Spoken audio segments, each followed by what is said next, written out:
picked the place because it was cheap and close to the lake. No weird photos, no typos in the description, no odd messages from the host. The reviews looked fine. We didn't overthink it. 2 nights, quick break. Done. We just wanted to sleep, eat, and maybe swim. Tara booked it under her account. We got there late afternoon. The building looked a little older than in the photos. The paint was cracked around the windows. The hallway smelled like bleach. Still, nothing screamed danger. We used the lockbox, got inside. Small kitchen, 1 bedroom, a living room with an old couch, and a window facing an alley. All clean. No personal items, nothing creepy. We unpacked, ate noodles, and went to bed. We didn't even check the closet or drawers. No reason to. The door had a double lock, which we used. We left our bags on the floor and fell asleep without saying goodnight. We were too tired to care. That night was quiet. Too quiet now that I think about it. Around 3 a.m., I heard something that pulled me out of my sleep. It wasn't loud, but it was steady. Not the kind of sound you dream of. It was footsteps, slow and careful, coming from the hallway outside the bedroom. I sat up and looked at Tara. She was breathing evenly, still asleep. I stayed still, trying to figure out if I was wrong. The steps stopped. Then there was a low creak like someone shifting weight, just beyond the bedroom door. I got out of my bed and checked it, still locked from the inside. I unlocked it slowly and peeked out. The hallway was empty. All the lights were off. Nothing moved. The kitchen was untouched. The front door was locked. I checked every window. They were closed. No sign of forced entry. Nothing stolen. I told Tara in the morning. She laughed it off, said maybe the upstairs neighbors made the noise. I didn't believe that, but I let it go. That evening, after a long day out, we came back to the apartment and found the front door slightly open. Not wide, just enough to notice it hadn't clicked shut. We had locked it that morning. I was sure of it. So was Tara. That second night, we took it seriously. We pushed a chair under the doorknob, locked all the windows, and kept a kitchen knife near the bed. We even locked the bedroom from the inside. Neither of us joked. We lay in bed with our phones on the nightstand, both staring at the ceiling. I couldn't fall asleep. It started with a light scratching sound, then another. Not from the hallway this time, but from behind the bedroom wall. I looked at Tara. Her eyes were open too. We both heard it. Then came something worse. The sound of breathing. Slow, deep, and so close it couldn't be on the other side of the wall. It was coming from inside. The room was dead silent except for that sound. My hand went to my phone, but I didn't unlock it. I just listened. The breathing stopped. Then came a loud tap. 1, 2, 3. Right in the center of the wall. I stood up and pressed my ear against the drywall. Nothing now but my own pulse in my head. We grabbed the flashlight app and started checking the room. We moved the beds, looked under them, and opened every drawer. In the closet behind a row of jackets, we found a thin vertical crack. Not just a crack, an opening. Someone had cut into the wall and sealed it badly. The gap was black, deep and narrow, but the inside wasn't empty. We both heard movement inside, like someone was crawling back away from the light. Tara slammed the closet door shut and we pushed the dresser in front of it. Neither of us said anything. There was nothing to say. We tried to leave, but the front door wouldn't budge. The knob turned halfway and then locked up. We pulled, kicked, even unscrewed the knob. Nothing worked. Every window had a latch that was painted shut. We checked the kitchen. There was no fire escape, no exit. Tara pulled the fridge out, thinking maybe there was something behind it. And there was. A small hole in the drywall, perfectly round like someone drilled it intentionally. We used her phone light to look inside. There was another wall just a few inches back, and scratches.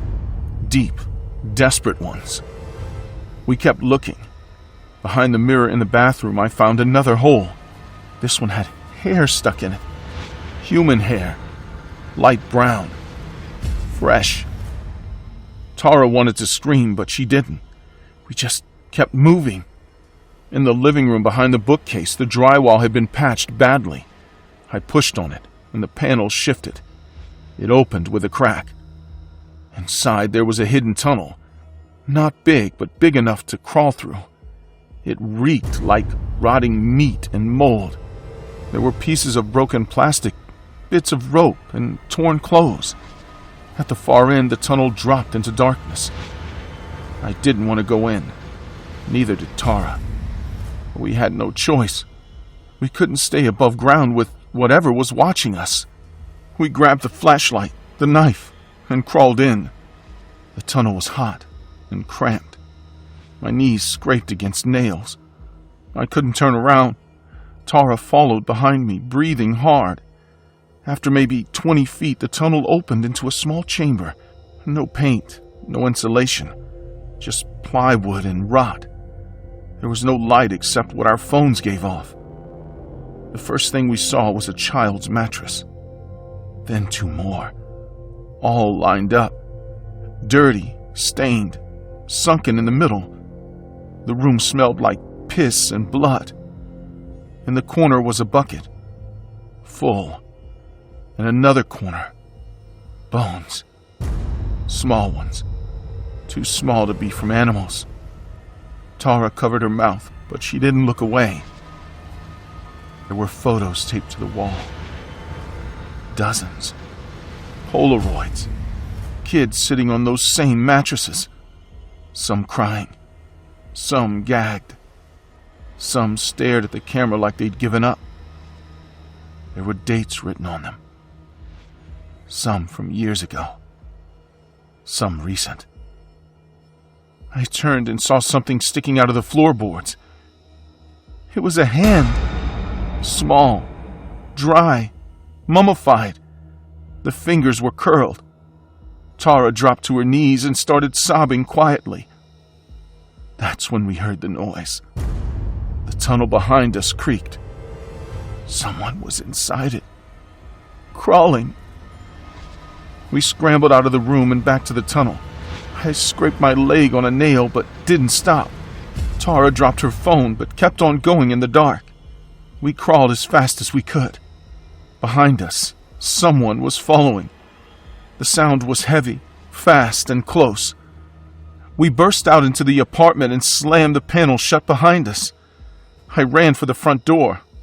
Still locked. We screamed, banged on the walls, and kicked the furniture. Then a voice came from the kitchen. Calm. Male. Quiet. Like he'd been watching us. You two weren't supposed to find that. He stepped into view. Mid-40s, pale. His shirt was soaked in sweat. His eyes were blank. Like he wasn't fully there. He had a crowbar in one hand and a keyring in the other. Tara threw a lamp at him and missed. I rushed him with the knife and got his arm. He hit me in the face with a crowbar and I went down. My vision was blurred. He grabbed Tara and slammed her against the wall. She kicked, bit his hand, and scratched his face. I got up and stabbed him in the back, deep.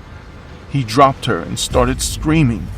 Before we could run, the hallway lights flickered, and for just a second, we saw them. Shadows, thin, fast-moving, darting past the doorway. Children, silent, dozens of them. Their outlines were barely visible, but they were there, watching us. Then gone. We ran back to the bedroom, locked the door, and pushed the bed-in dresser against it. He pounded for 10 seconds. Then, sirens. The police found him in the hallway, bleeding and dazed. he didn't run. His real name was Martin Doyle. He owned the building. He'd been using fake profiles to rent that unit for over a decade. At least 10 children had gone missing nearby in that time. The bones matched several open cases. They searched the walls and found a full network of tunnels. Not just one hidden space, but an entire complex running behind and beneath the units. He had modified the structure years ago, connecting multiple apartments through the walls and floors. It allowed him to move undetected, to stalk, to snatch, to hide.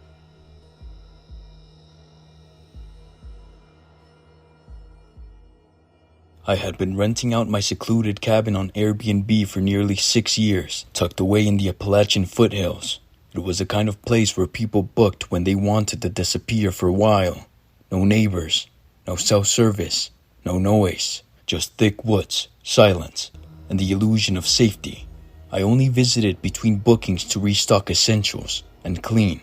The isolation never bothered me until this time. The booking came from 3 guests, Marcus, Lila, and Jonah. Their profiles seemed fine. Normal pictures, generic bios. They said they wanted a break from the city and to reconnect with nature. They were polite in their messages, nothing weird. I approved them without thinking twice. They arrived on Monday. I drove out to meet them in person. Standard routine, mostly to make sure they weren't the partying type. They got out of a gray SUV, each carrying only a backpack. That struck me as odd. A week in a cabin, no supplies. Still, they smiled, shook my hand, and didn't ask any questions. Just nodded when I gave them the key and said, "We won't be any trouble." Midweek, I realized I hadn't heard from them. Most guests usually sent a message asking about the fireplace or how to get the hot water going. But these 3, nothing. I sent a quick check-in through the app. "Hey, just making sure everything's okay." No response. A day passed. Still nothing. I figured maybe they were just the off-grid type. That's why people booked the place after all. But something gnawed at me. Call it instinct or paranoia. I don't know. By Friday night, I gave in to the unease and drove up to the cabin. It was just past 10 p.m. when I pulled into the driveway. No lights were on. The woods were unusually still. Not even the sound of crickets. That's when I noticed the front door. It was slightly ajar. My stomach tightened. I approached slowly, calling out, "Hello? Marcus? Lila?" No answer, just the creak of the floorboards under my feet. The air inside hit me like a wall, thick with the stench of burnt wax and something worse, something metallic. The living room glowed faintly. Black candles flickered on every surface, some still burning, others melted into grotesque puddles. Red light bulbs replaced the regular ones, bathing the room in a nauseating hue. Symbols, jagged, erratic, unfamiliar, were drawn all over the walls and floor in what looked like lipstick, or blood, or both. The kitchen reeked. The fridge door hung open, contents rotting, symbols covered the counters, even the inside of the microwave, drawn carefully, obsessively. There were feathers in the sink, nails, human, I think, scattered across the table. I backed away, heading for the door, when something cracked against the back of my skull. Pain exploded, then darkness. I woke up tied to a wooden chair in the living room. The candles were still burning. My arms were numb, wrists bound tight. I couldn't move. In front of me stood Marcus, holding a knife. Not a kitchen knife. Something older, ceremonial. Lila and Jonah stood on either side, both holding tubes of that same dark red lipstick.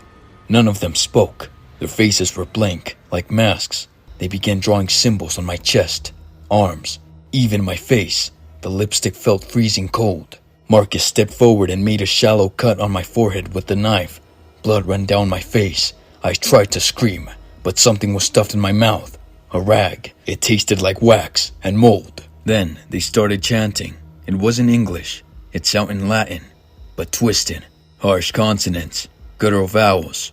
The sound vibrated in my chest like it didn't belong in this world. I writhed against the restraints, but the ropes only dug deeper into my skin. I lost track of time. Minutes, hours, I don't know. At some point, I noticed movement outside of the window. A figure standing in the trees. Not one of them. Something else. Just watching. My eyes locked on it, but when I blinked, it was gone. Then a knock at the door. Sharp, repeated, 3 times. It echoed like a gunshot. The 3 cultists froze. Marcus raised his hand and motioned for silence. Lila moved towards the door, but he grabbed her arm and shook his head. They whispered, tense now, frantic. Something about not ready. I couldn't hear all of it. I tried to scream, hoping whoever was outside would hear. Jonah shoved his hand over my mouth. The knocking returned, louder this time. Then, voices. 2 people. 1 male, 1 female. Couldn't make out the words. They knocked again. Then silence. The cultist waited a few moments before exhaling in unison. Whatever hope I had disappeared as quickly as it came. They resumed their positions. This time, Marcus dipped his fingers into a bowl and smeared something oily over my wound. It stung like acid. He leaned close and whispered, "Just a vessel, nothing more." I don't remember what happened next. I passed out. The pain, the blood loss, the fear. Everything went black. I woke up in daylight. The candles had melted down. The cabin was silent. I was alone, still bound to the chair. The symbols were still there. Some had faded. Others seemed fresher. I managed to free myself and stumble outside. My phone was missing, and there was no sign of the guest. I drove to the nearest town and contacted the authorities. An investigation ensued, but no trace of Marcus, Lila, or Jonah was ever found. They deleted their profiles, faked their IDs. No, there was no record of their vehicle, like they never existed. I spent 3 days in the hospital. I had a concussion, shallow lacerations, signs of drug exposure. My sleep was plagued with vivid nightmares. The chanting, the figure in the woods, the knife. Months have passed since that night. Despite numerous treatments, the scar on my forehead persists. A constant reminder of the ordeal. I no longer rent out the cabin, unable to return to that place. I share my story as a cautionary tale. You should never think that people are good just because of their appearance, and people who think that crazy people are always walking around with a bell on their foot usually fall victim to them.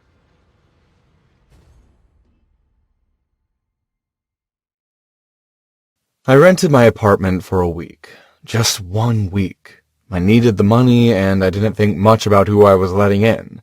His name was Alec Carter, mid-30s, business consultant, quiet, polite, didn't ask questions.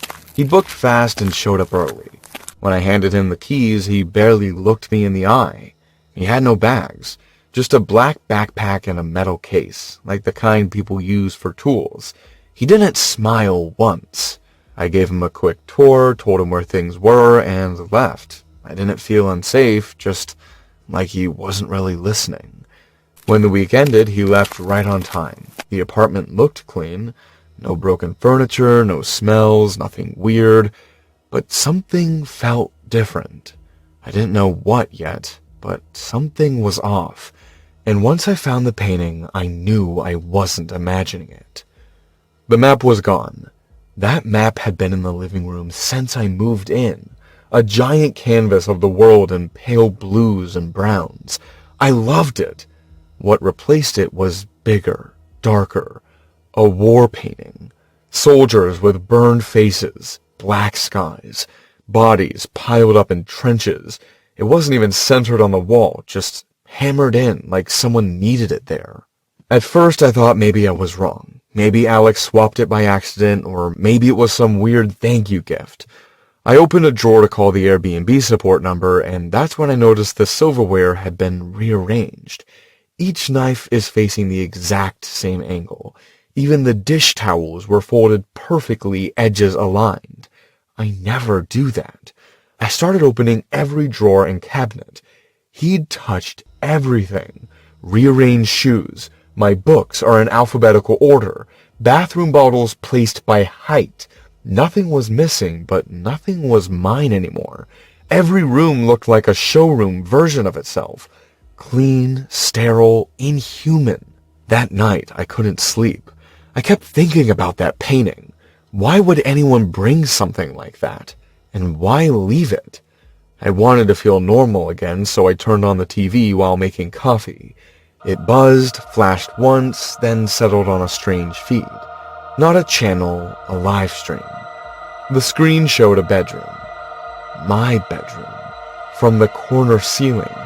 I stood still, coffee dripping onto the floor. My bed, my blanket, my lamp. The timestamp was live. I checked behind the TV. Nothing new. No cables out of place. The remote wasn't even near me. I grabbed my phone, pointed it at the screen, and recorded 10 seconds.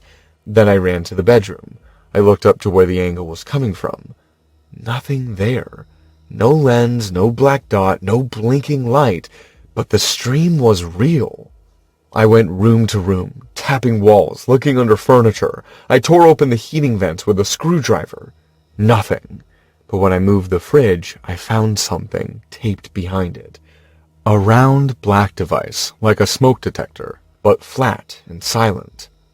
I took it off and opened the battery case. There was no battery, just a red light that went dark the second I cracked it open.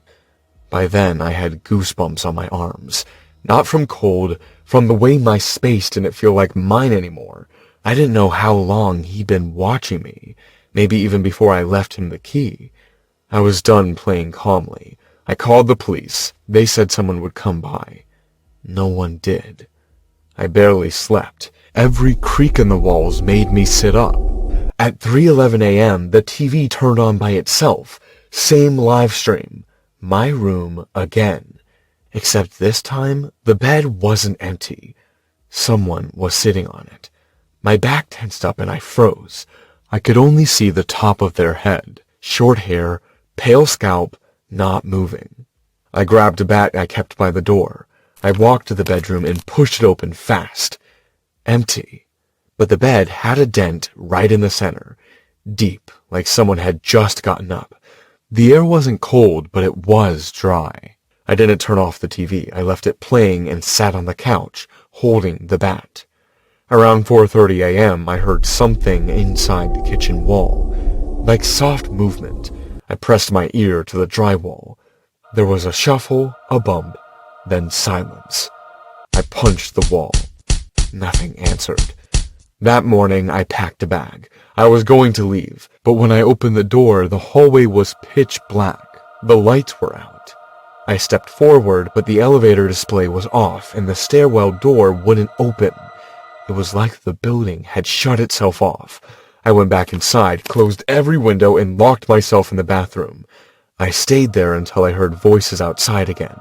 Normal ones. Neighbors talking about the power outage.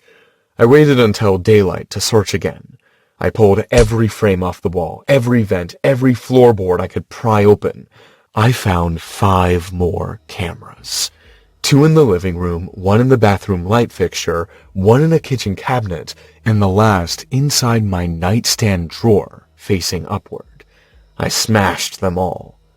The only place I hadn't checked was the crawl space under my apartment. There was a hatch in the hallway closet. I opened it and climbed down with a flashlight and a hammer. It was tight, full of dust and old wires. Then I saw something move at the end of the space. A pair of legs. Someone was standing, facing the wall. I aimed my light. It was Alec, standing perfectly still, wearing my robe. He turned around slowly and smiled like he'd been waiting for me. Then he charged. He tackled me hard, slammed my back into a pipe. I swung the hammer and hit his shoulder. He didn't scream, just grabbed my wrist and bit down on it until I dropped the tool. I punched his jaw and scrambled backward. He crawled after me like he didn't feel pain. I made it to the hatch and kicked at his face. He caught my ankle and pulled, but I clawed at the edge and screamed loud enough for someone upstairs to hear. He let go, disappeared into the dark.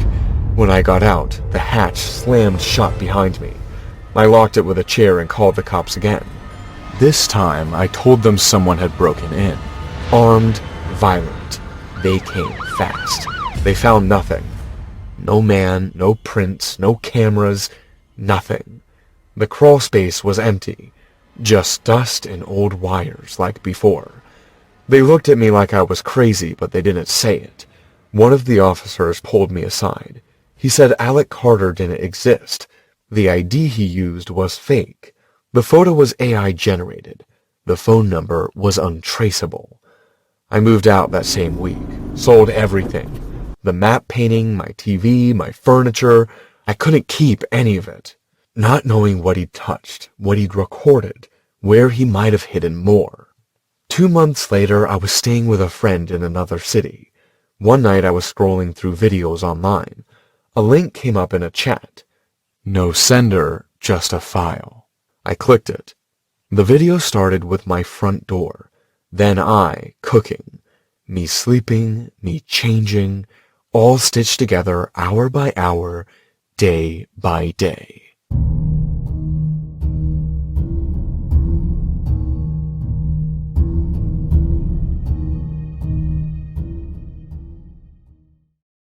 I wasn't supposed to be there.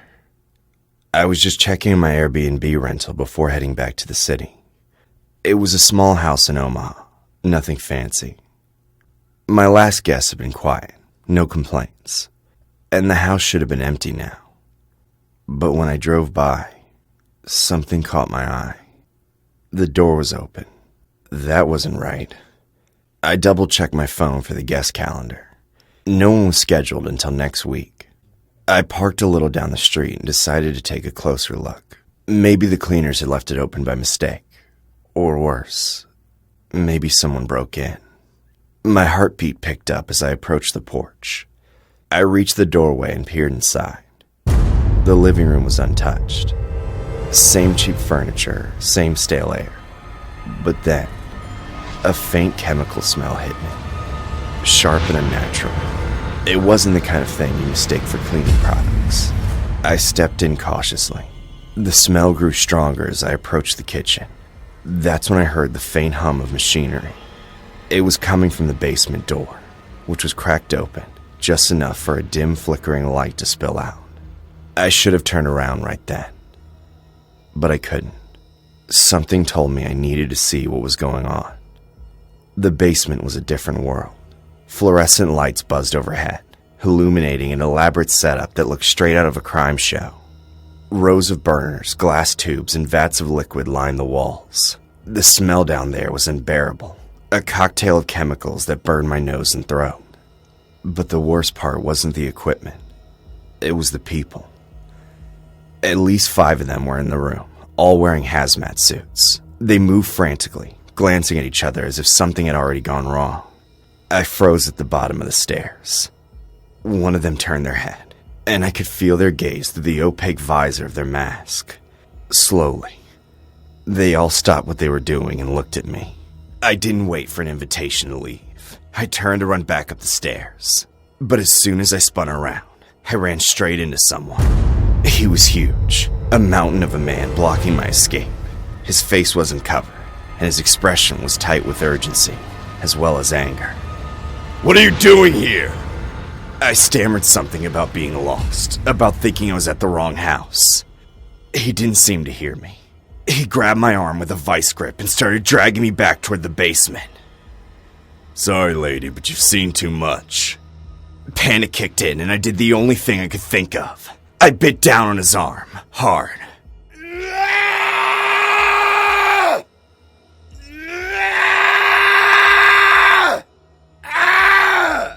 He let out a yell and loosened his grip just enough for me to pull free. I bolted up the stairs, my shoes slipping on the polished wood. Behind me, I could hear the commotion as the others shouted, their voices rising in panic. I bursted through the front door and didn't stop running. My car was still down the street, but the thought of fumbling with my keys kept me moving on foot.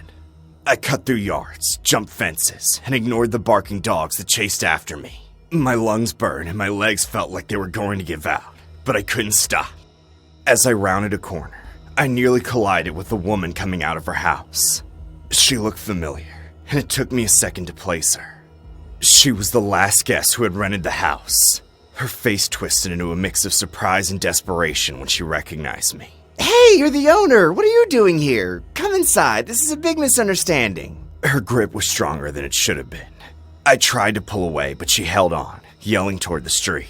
A few seconds later, the giant from the house appeared, running toward us. He was absolutely furious. I struggled harder, kicking and twisting until I managed to break free from her grip.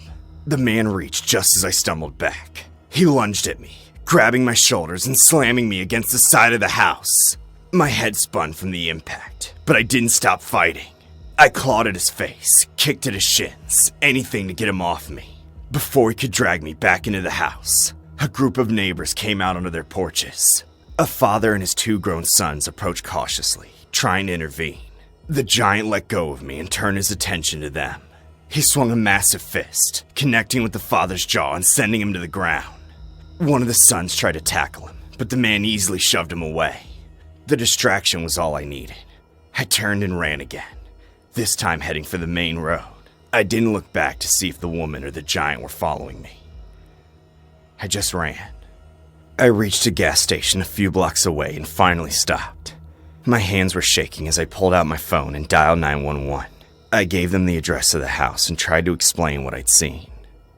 As I spoke, I kept glancing back down the road, half expecting the giant to appear out of nowhere. The operator assured me that officers were on their way and told me to stay put. I wanted to believe them, but part of me was terrified that the police wouldn't get there in time. Minutes felt like hours as I waited. Every car that passed made my heart race. When the first police car finally pulled into the gas station, I felt such a strong wave of relief. It nearly brought me to my knees. It didn't take long for the police to secure the area. I watched from a safe distance as more cars arrived, followed by a DEA team.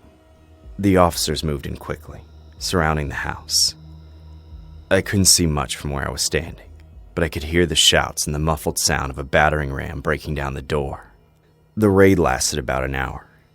When it was over, the police brought out several people in handcuffs, including the giant and the woman who grabbed me. They looked disheveled and furious, their eyes darting around, as if searching for a way out of this. The house was declared a crime scene, and the police confirmed that it had been used as a meth lab. The cleanup process was going to be extensive, and the damage to the property was beyond repair. Airbnb contacted me later to apologize and offered to cover the costs. But it didn't matter. I knew I could never rent the house again. The people who had been arrested were part of a larger operation, one that had been under investigation for months. The unexpected visit to the house brought everything to light, a reality I couldn't avoid any longer. I moved to a new city, changed my number, and I tried to put it all behind me. Sometimes, though, I dream about the giant and the woman. In my nightmares, they're still chasing me, still trying to drag me back to that basement. I wake up in a cold sweat, my heart pounding, reminding myself that it's over.